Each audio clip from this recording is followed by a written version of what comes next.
This is a commentary on cities in America and our culture.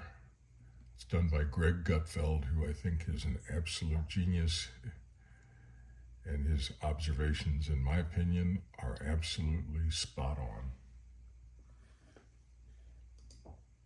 Chaos in the streets. Chaos is fun. Rioting is fun. They're having a great time. This is not going away. It's going to get worse in 2024. They say they're going to throw the book at them. They're not. I bet half of these people will be out by tomorrow. There's no rescuing the cities. Do you think these DAs or prosecutors are going to change? They're not. This is an ideology. Do you think this is actually solvable? I don't think so. In society, we had two options. You were lawful or you went to prison. We took one of those options away because we said it was racist. We took the idea of bail away because we said it was racist. The only people who have to be lawful these days are the oppressor. Everybody else, have fun. My feeling is the problem could be on the way of solving itself. You're watching the exodus of commerce. That's only going to get worse. The tax base is going to get hurt. Real estate payments are going to drop. Foot traffic will be reduced. The city will be decimated, and I want it to be, because I give up on praying for this to be improved. Right now, the replacement for prison is open air anarchy. You have lawfulness, good people, and you have free range chaos. So what can you do? You have to leave the areas that are dangerous, right?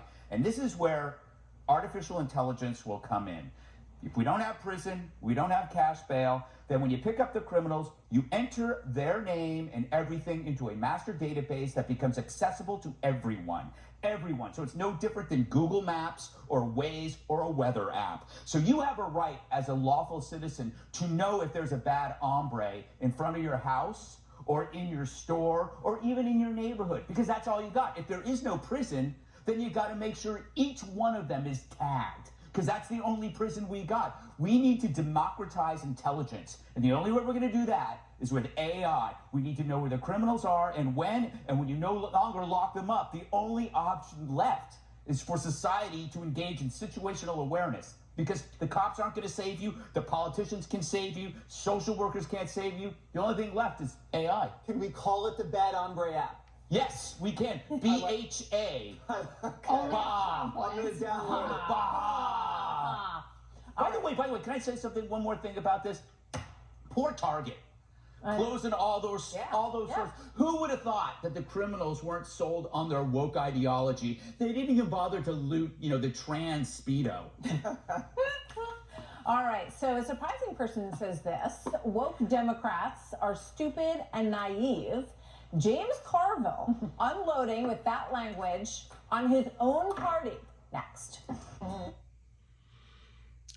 So, there you go. We're in for a future that involves AI identifying every single human being, giving each one of us a rating, maybe, of how dangerous we are, whether we're dangerous at all or not, and whether we can be trusted,